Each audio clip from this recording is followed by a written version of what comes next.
What's up guys? I am back, as you can see, with another cosplay storytime video because you guys seem to like these. Today I'm going to be telling you guys about my most embarrassing cosplay experience ever. It definitely is the one that I can think of that really takes the cake there, but like maybe there's some other repressed memory that I've just locked away because it was just so embarrassing. But either way, this is the most embarrassing cosplay experience that I can remember. So we're gonna call it my most embarrassing cosplay experience because it was pretty bad. I think everybody's heard those stories about someone who's invited to a party and they think that's a costume party, so they arrive in costume and it turns out it's not a costume party, it's just a regular party and this person is in costume and it's super embarrassing and everyone is judging them and is like, why did you show up in costume? That's pretty much what happened to me, but in a cosplay setting, and that's what I'm going to be talking to you guys about today. So let's get into it. This was during my second year of cosplaying, so this was about 2011. I was still very young and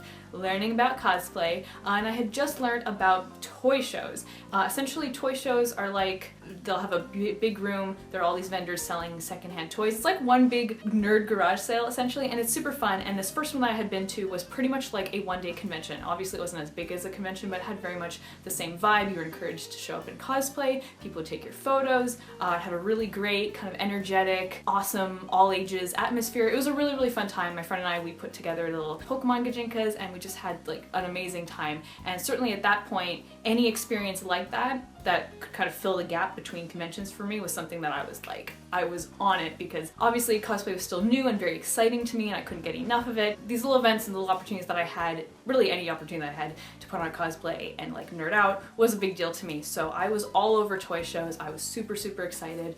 So after the success, the amazing success that was my experience at this first toy show, I started researching more and I learned about this other toy show that was happening a couple of months after this first one, and I was like, gotta go to that one. So I didn't have any friends to go with, so I told my parents about it and they agreed to go with me and drive me out there.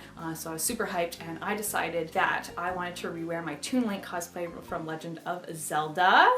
There it is. I had done that cosplay for Halloween that year. I was really excited about it. I didn't have a whole lot of photos of it, so I really wanted another opportunity to wear it and take photos. So I thought this was the perfect opportunity. So the day of the toy show comes, my mom helps me into my cosplay, bless her soul, and my dad takes us on the long drive out to this toy show. So we show up, it's at kind of like this activity center. It's in this big kind of ballroom. This is this huge open room. So we show up there, and while that first toy show, like I said, had this very energetic atmosphere, there are people of all ages, and there was like music going and everything, we show up to this other toy show and it is like dead silent in this auditorium. We're gonna call it, it's not really an auditorium, you know what I mean, this ballroom. It is dead silent, and I'm probably the youngest person there.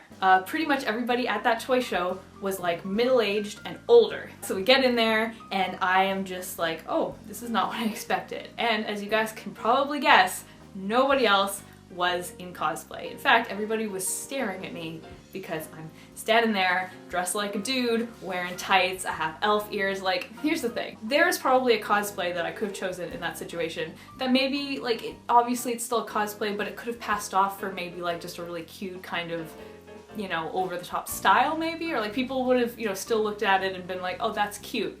And it wouldn't have put me like so far out of my comfort zone in this situation. This was not that cosplay. Link was probably the worst cosplay I could have chosen for this. Wearing tights and elf ears, and like, it's a dorky costume, right? It's a dorky costume when you aren't in that context. It's a very dorky looking costume when you aren't in that context, and I was not in the right context at all. This was not a cosplay event. You weren't supposed to dress up.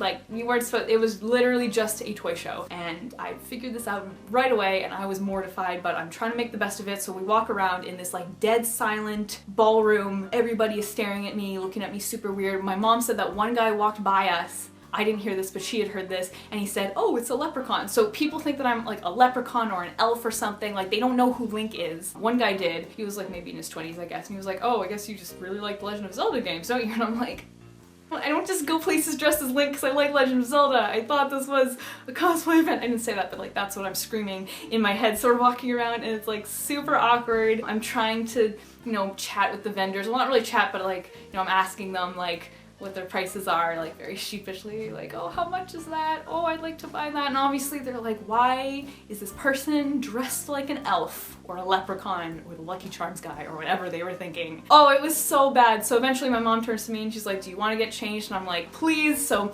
I get changed out. I had like a green long sleeve shirt that went under the tunic and I had like little shorts underneath. So I just kind of walked around in that. So I had like boots and my tights and my shorts and my green shirt and then my hair. I let my hair down and everything was fine. So like that was okay, but people still knew that I had come there as Link, like they still had seen me as Link, so it was still kind of awkward. It was less awkward, but it was still very awkward. And the other thing is that I had a friend who I had told about this toy show, and I was like, oh, we should go together in our cosplays, and she was like, yeah, but it turned out that we weren't able to go at the same time, so she went earlier in the day, and I went later in the day, and so she had the exact same experience as me, but she was dressed as Jason, you know, with the mask and the does he have a hockey stick or a machete? I don't actually watch horror films because I'm too sensitive for that, but she was dressed as that character. She was dressed as Jason, and she had the exact same experience. I get back to school on Monday. I'm like, oh my gosh, I'm so sorry. Like, it was so awkward. I didn't know it wasn't a cosplay thing. She's like, it's fine. I had the same experience as you, so we commiserate over that. And just overall, it was a very, very embarrassing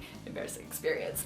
So the moral of the story, which is a very important moral that I don't think anybody really talks about because I guess not many people make the same mistake, which is probably a good thing because it's not that fun. If an event doesn't mention cosplay anywhere on like their website or their print collateral or whatever, if it doesn't say anything like we have a cosplay contest or like you'll get a discount at the door if you have a cosplay on, or like you'll get a free raffle ticket if you have a cosplay, like if they don't mention cosplay anywhere on their website, don't assume that's a cosplay thing. I think I had just like jumped out. I was like, oh, toy show, it's gonna be the exact same experience. It's probably maybe even put on by the same people. It's not. It was a completely different thing, completely different age demographic. Most of the people were much older. None of them were in cosplay.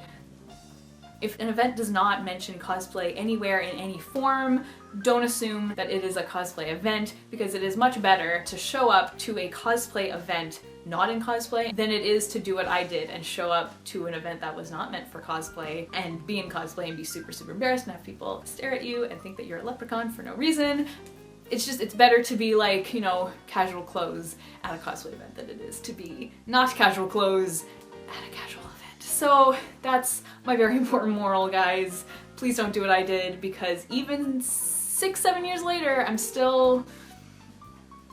I can't handle embarrassment, so it's still just not a great memory, even to this day. Yeah, don't make that same mistake. It's not great. I had actually forgotten about this story until I was looking at my list. I have a whole list of cosplay story times for these videos, and I stumbled across it and I was like, oh, I'd totally forgotten about that, because I guess I had repressed it enough that it didn't come to mind right away. And I was like, well, we'd better tell that story. So I hope that me reliving this embarrassing experience was entertaining to you guys and helpful to you guys, because you guys won't make the same mistake now. So it's all good. We can move on. Anyway, before I sign off, I wanted to do a very quick but very exciting announcement, and that is that a little while ago I was contacted by the lovely people over at Cosplay Realm magazine, and they asked if I wanted to submit some photos and do a little interview for their September issue, and I just recently got that issue in the mail, and it's super exciting.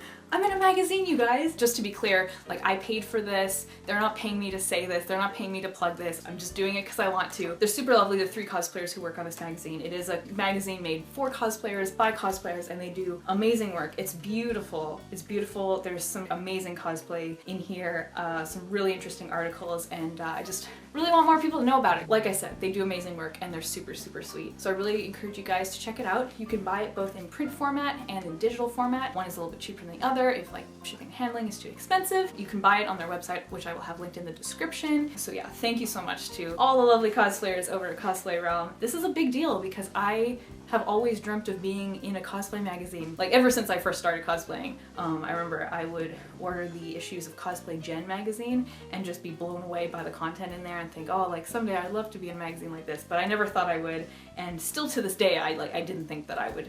I'm not just saying that, like I never thought that I would be like worthy or like my skills would be kind of up to that standard to be in an actual flippin' magazine, but like, here we are. So thank you so much again to Cosplay Realm, and I really hope that you guys decide to check this out. I strongly recommend it. Like I said, it is a really beautiful magazine. Their hard work definitely deserves this recognition. So yeah, and also if you guys are interested in having a chance to be featured, they do actually hold open photo submissions. They have all of the details up on their website, so you can check that out. It's super, super easy, and like I said, they're all super sweet. Everybody who I worked with and like communicated with during this process was incredibly, incredibly sweet. So if you're like me me and you have anxiety with emailing strangers, I can assure you they are super, super nice and you have nothing to worry about. So I encourage you guys to check it out, order your own. They have an article on Ree, who is amazing. So if you're a fan of Ree, like totally pick this up.